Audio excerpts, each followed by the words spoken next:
I propose extending the life of the Freedmen's Bureau. I agree, but the work of the Bureau will take many years. I propose extending it to 1870. Also, the Bureau should be given the authority to ensure the blacks had all civil rights belonging to white persons.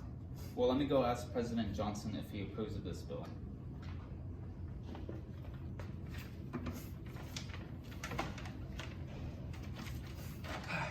This bill passed by Congress easily.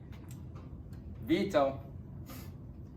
Mr. President, the Bureau is the key federal agency in distributing food to former slaves, supporting the establishment of schools, and in some cases, even helping former slaves gain their own land. The Bureau is a system that exceeds the constitutional authority of the federal government. So no. The Congress has passed the bill over your veto, sir. Oh my God, I didn't do anything. Lincoln's presidential Reconstruction involved the creation of the Freedmen's Bureau and a 10% plan.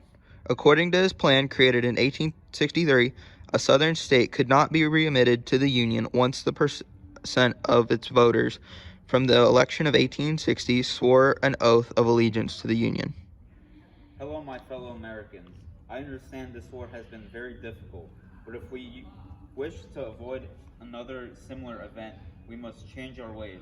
My plan to reconstruct this nation begins with protecting the Southerners' private property. But aren't we here because the South decided to rebel? How come they get to keep their land? Not to worry, my plan does not protect the right to own slaves, so they will still be punished. Oh, okay. That's not all. After a state is readmitted, the delegates will have to vote on a new state constitution. I think that sounds like a great idea. That's not enough. Period. Anyway. Unfortunately, Lincoln was assassinated by John Wilkes Booth in April of 1865.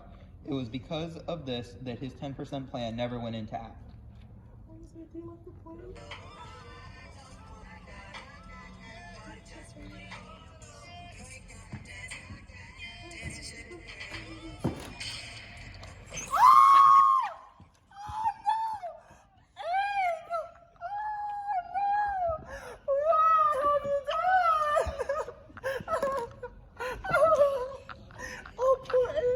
Andrew Johnson began his presidency after Lincoln's death with more experience and different priorities. Johnson's plan for Reconstruction led to widespread disappointment. Andrew Johnson declared that in order for a state to be readmitted, they must support the 13th Amendment and pledge loyalty to the Union. I believe that most people who were in the rebellion should receive amnesty and be pardoned for it. How does that make sense? They rebelled and now they get pardoned? Oh, and they get to keep all of their land that the Union took from them. But anyone who owns more than $20,000 in taxable property has to seek an individual pardon from the president. Okay, but what about the slaves? Okay, they can be set free, but I don't care about their political rights right now. Not my priority. So, if the rebels get their land back, where do we live? I don't know. I don't care. Southern states, you are to rebuild your government down there. Yes, sir, Mr. President. And Southern states, we are enacting black codes which some will grant certain freedoms, such as buying land or owning property, marriage, to make contracts, or to testify in courts. But these codes are to limit Negroes from freedom and assign them to labor contracts. If they break these contracts, they are to be arrested, beaten, or forced into labors. Now I'll be taking your rights. First, I'll be taking voting rights, public education, equality, and holding of guns, etc. What? This isn't fair. Sucks to be y'all. That's it. We're tired of this inequality. Oh my God, these southern states passing these black codes are violating the fundamental principle of free labor ideologies. This bill guaranteeing rights to make contracts, bring lawsuits, and have the equal benefit of the law despite race is ensuring rights belonging to every man as a free man born in these United States as citizens of these United States. With this bill, it hereby ends the wrongful distinctions made in the Dred Scott case. Furthermore, federal authorities are able to punish those that dare violate the rules of the court in their favor. Now please come up to receive your rights. Congratulations. Congratulations. Congratulations. Congratulations.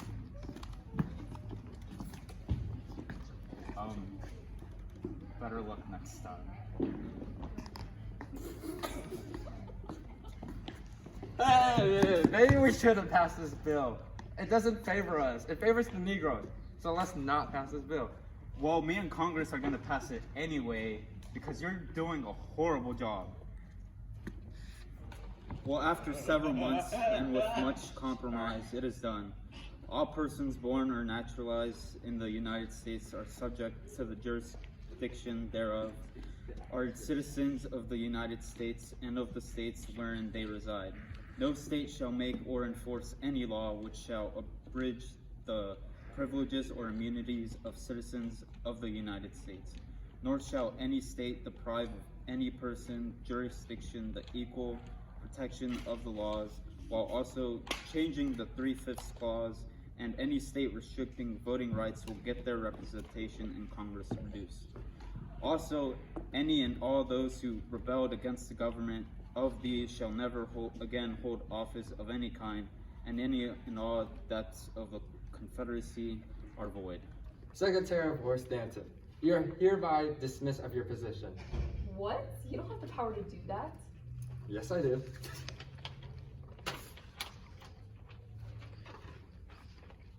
That Johnson, we need to do something. He has too much power. How about we pass an act where the Senate can decide if an executive officer should be removed from office? Yes, and they can only be replaced if the Senate approved of the successor. And we can call it the Tenure of Office Act. President Johnson, you don't have the power to get rid of Stanton. Curse you, Tangerak and Radical. I can't do anything! Which means Stanton is still Secretary of War.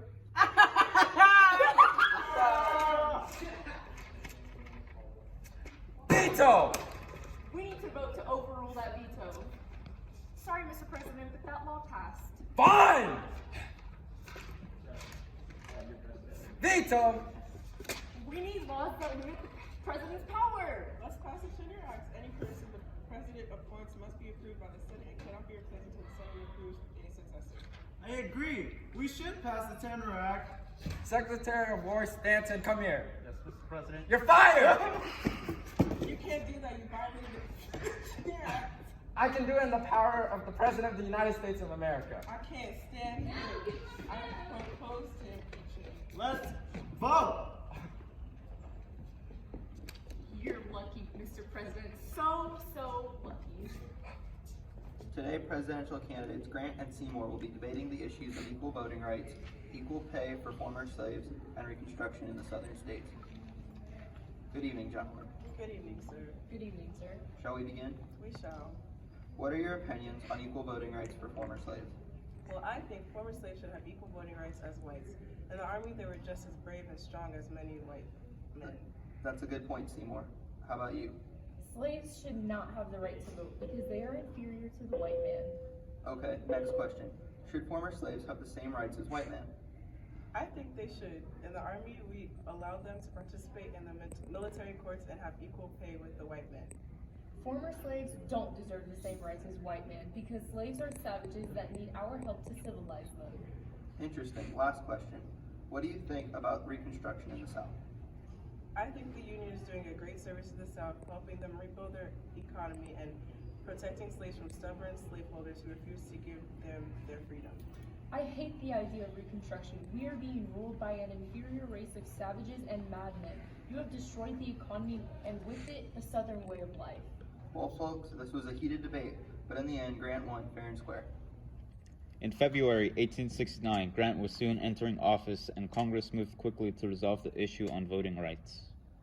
There is a growing issue on voting rights. How should we proceed? We have created the 15th Amendment stating the right of citizens of the U.S. to vote shall not be denied or abridged by the U.S. or any state on account of race, color, or previous condition of servitude. So you are basically giving colored their rights to vote? Can I not just say that? Yes. Yes, you did. Alright, let's pass it. All in favor of ratifying this amendment, which will give the right to vote to former slaves, other citizens, and children of Chinese immigrants, say aye. Aye.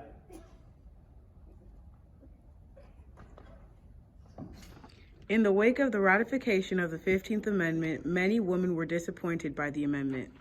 So, we spend all this time supporting the abolition and the union cause while fighting for our rights, and still, no rights in sight. Exactly. They still have the audacity to ignore us. Disappointed but not surprised. Amen. Ladies, let's calm down. Black men getting their rights is a good thing. It is what we wanted. We will all get our equality. We just need to take it one step at a time. Douglas, learn to keep a consistent, same energy. In the past decade, you were advocating for all our rights, and now you want to take it one step at a time? Look, I was just willing to make a compromise to get all men their rights to vote. Please understand this is a good thing. I know, this is a beautiful thing, but everyone, man and woman, should be able to vote. Partial justice will not do. If colored men get their rights and not also colored women, colored men will be masters over the women and it'll just be bad as before. That was beautiful. Getting flashbacks from y'all's debate in 67. Moral of the story is, hand me my rights. I don't have another page. It's still Secretary of War. The Tenure Act. Tenure Office Act. Wait, I said that. Oh my. You can tell us what. Lincoln's presidential reconstruction involved the creation of the Freedmen's Bureau and the 10% Plan.